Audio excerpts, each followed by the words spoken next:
Meu nome é Maria Cristina Quirino Guerra, sou professora há 28 anos na rede pública, né, e atualmente estou dando aula no primeiro ano do ensino fundamental.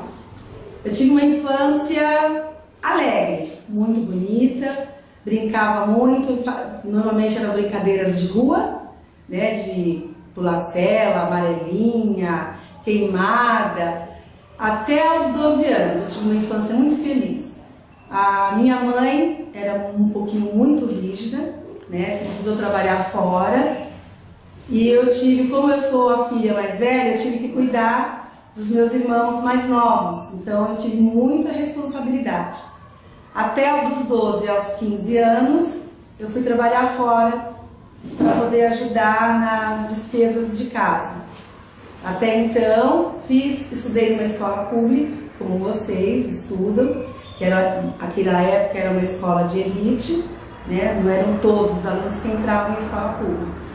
Havia também regras, disciplinas, os professores eram severos, né? Como meus pais também, se eu aprontasse alguma coisa na escola, e os pais eram chamados na escola, e em casa eu tinha outro castigo, né? E fui trabalhando, trabalhei em bancos, estudei, sempre fui dedicada aos estudos, fiz 2 faculdades, uma de pedagogia e uma de artes.